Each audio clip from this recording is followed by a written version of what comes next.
Hey folks, welcome back to the NMRA 25th anniversary reunion. I'm Dr. Jamie Meyer, and seated next to me, two of the pioneers of the Mustang world, Carlo Catalanotto to my left, and Dan, the Desert Eagle Millen, to my right. Guys, welcome back to Norwalk, first of all. Welcome back yourself. Nice to see everybody here, including yourself. It's not quite like old times, but I know, you want to be racing. would love to be racing. That's for sure. Always. Yeah. Always. Carlo, you've raced here for years. I have with Fun Ford and NMRA. Yeah, that's right. Yep. Been good times. 25 years ago, a 25 fledgling years. organization. Has it been 25 years? I know, I have trouble. I'm just getting over it right now. 25 years ago, we start the NMRA.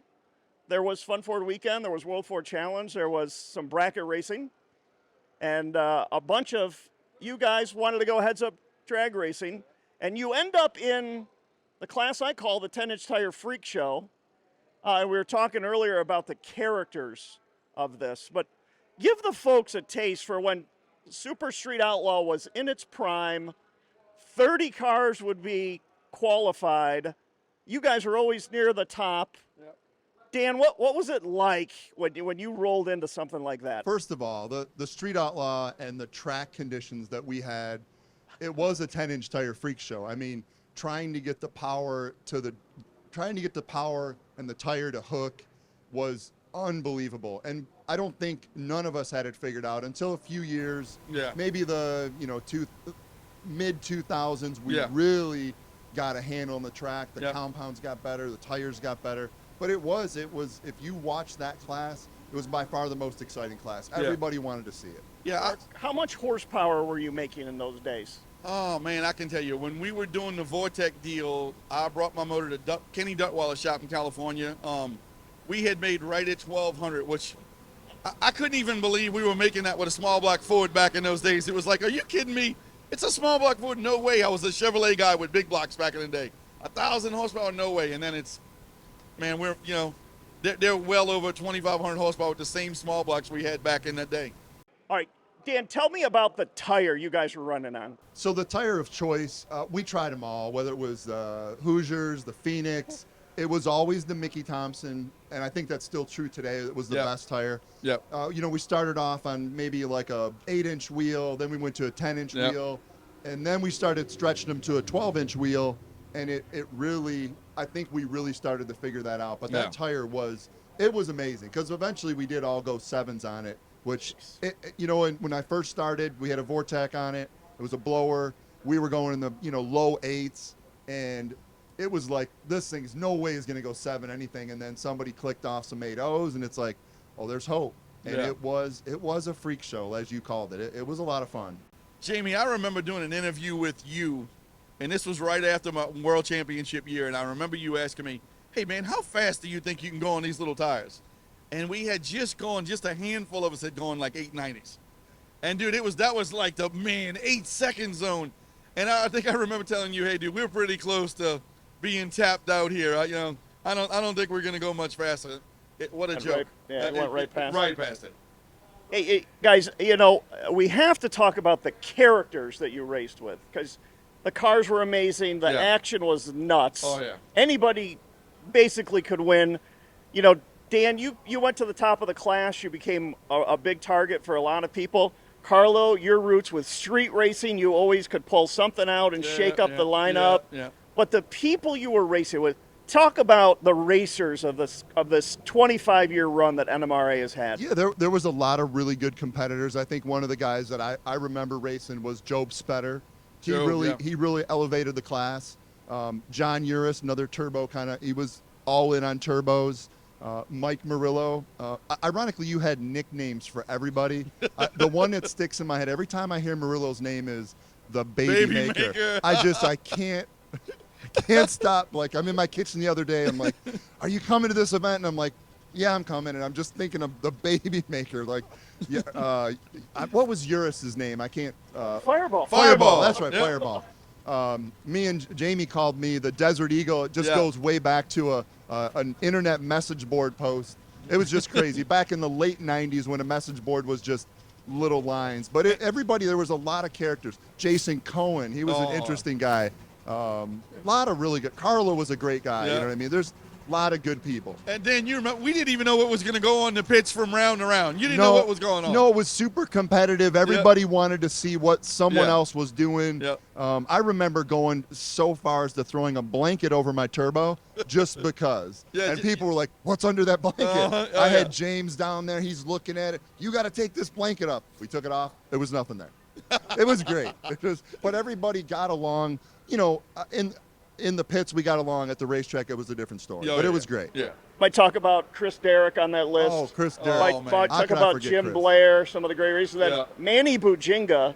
Talk about Manny in this class, who has continued on. Oh, yeah. Well, Manny came on a little bit later than us, but he did come on. And you could tell right off the bat Manny was one of those guys that was the work effort was just effortless. He didn't care. He was there when you got there. He'd get there a day early, and he was there when we were leaving. I always remember Manny. He's going to be mad that I say this, but I remember when he first started, he wasn't as big of a threat as he is now. He's dangerous now no matter what class he's in. But I would always notice the car was always apart. Always, front and off of it, parts everywhere. But look, come first round, he was there, you know, and you had to watch out. Dan, you're unique that you're a manufacturer, you're building parts, you're building cars, so Livernois really stood for a lot. You were racing for a lot more than just the pride and the money. Talk about the manufacturing that evolved around Super Street Outlaw. I'll just say the group, that whole group, I think a lot of us went off to do our own thing, or were doing our thing during that. But I guess the racing aspect of it for me was you would come back on Monday and you would immediately be thinking about making parts. How could you build a better engine? How could you do, how could you elevate your car and parts to the next level? You know, we were building small blocks back then. Today it's more Coyotes and LS and Hemis, but that same mindset goes into stuff we did back then. You want to be number one. You want to build the best parts. Same as today. We want to build the best parts. We don't have as big a presence as we'd like to have coming out to these events like the NMRA and other events. That's a big deal for manufacturers. And having a race car there, amazing. Amazing for... Dan, would you agree if you look back at the people we had in that class and the innovations that came out of that deal? Like I look now when I look at as big as this LS platform's getting, I'm watching these guys and I'm going, hey man, we did that. Y'all are just catching on and thinking y'all are doing something. We did it 25 years ago. You know, and then some of the drivers, let me bring Manny up again. Look, Manny was one of our guys. He's racing Pro Mod now. And the next couple of years he'll be in a fuel car. I mean, just it's petty. I mean, it's just amazing. People don't realize all of that have come right from here. Tim Lynch. I forgot about Tim Lynch. Great guy. Chris Derrick. I didn't say enough about him. That guy, he would put together just a bunch of parts. You couldn't count him out. He was always there, always competitive. All of us were trying to find a way. I don't want to say cheat the system, but bend the rules. Find the edge.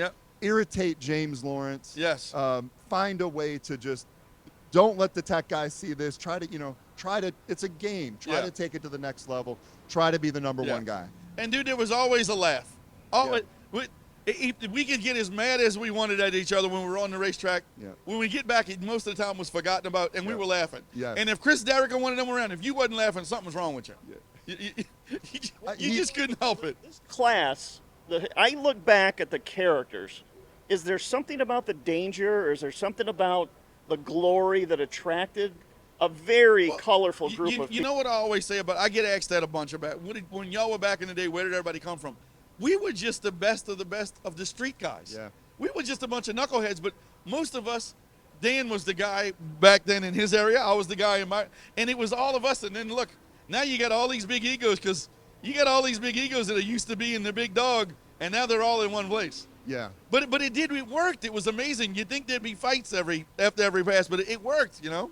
Dan, who did you want to beat real bad in Super Street Outlaw? Who was the one you put the target on and watched? I mean, it was really Murillo. He was doing really well for a while, and what ended up happening to me racing him is I red lit once against him, and I gave him a win. I had the faster car. From that point forward, which was the next few years, he never beat me. So he was the guy I wanted to beat. He was really good. Honestly, I don't want to just stick to him. Everybody in that class was a threat. It wasn't like you went up there and there was one guy. Oh, I got to beat this guy.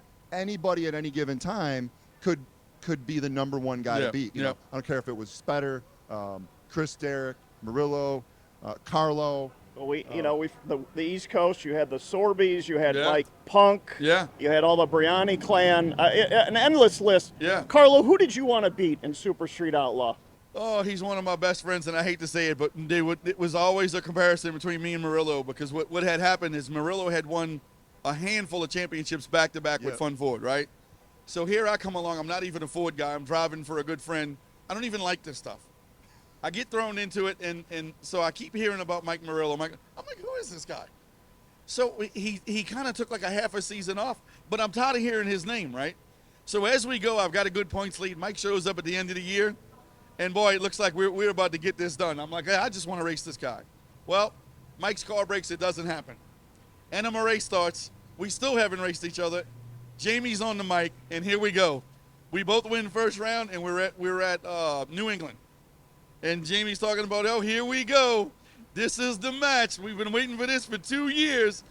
Mike comes over to the trail, and he goes, Carlo, is there any way you can shut Jamie up?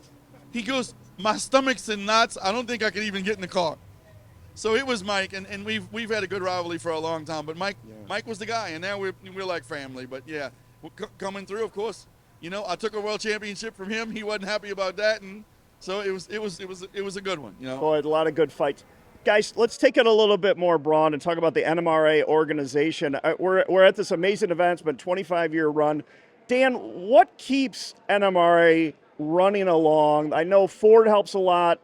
Steve Wolcott is just tenacious to make sure he puts on a great show. But what is it about this community for you? I think it's a well-run organization. I think Steve does a great job. Everybody over the years has done a good job, I think, with the NMRA. Me as a racer, I was always irritated about the tech stuff. It is what it is. If you talk to James Lawrence today, he's racing himself. We've had the conversation. He understands how mad we would get, because you would do all you can to get to the race, and they change a rule and you're mad. But back to your original question, it's the people here, right? It's diehard. It's the internal combustion engine. It's the fans. But it is a well-run organization, and I hope they're here for years to come. It's great to see everybody here. Here. Carlo, you've run so many different station bodies. You have run your own events. Talk about what it takes to have 25 years in this industry. What a run. It is tough. I can tell you. Hats off to Steve for having something going this long. There's not many organizations that make it this far. And I'll tell you, it is because of the effort they put in, the work they put in these things. These are some of the most well-run events you can go to. And I can tell you, doing it and putting on some events, this is work, man. I mean, I tell people all the time, they ask, hey, man, you want to put on a race? No, I really don't. It's not fun, you know. It's just a lot of work. You just have to love it. So, for this organization to make it this far, you just got to give them props. It's just a well-run, 100% agree. Well-tuned deal. 100% agree. Hey guys, let's end on where we're going to head with you individually. You're both hardcore racers. You told me off camera. You look out here and it hurts because you want to be out there racing.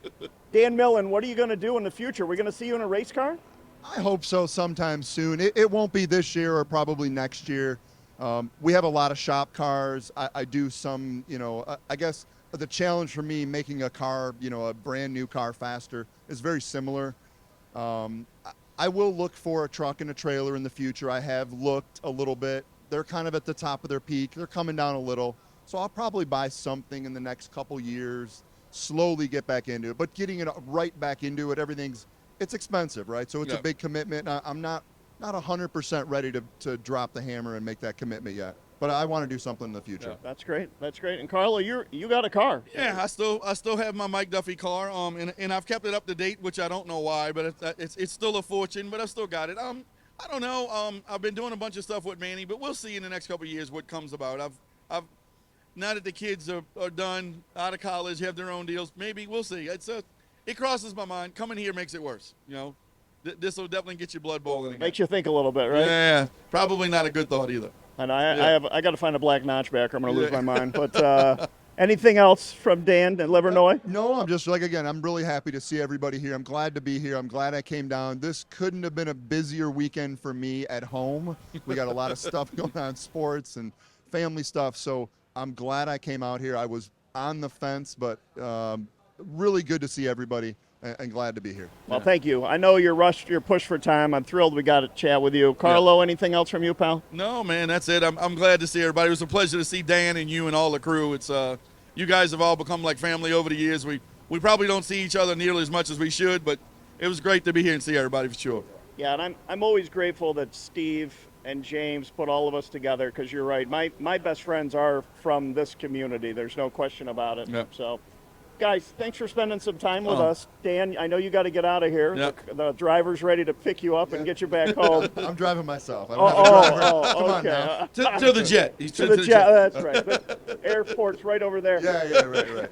Folks, we're going to wrap it up there. Two legends from the Super Street Outlaw days at NMRA.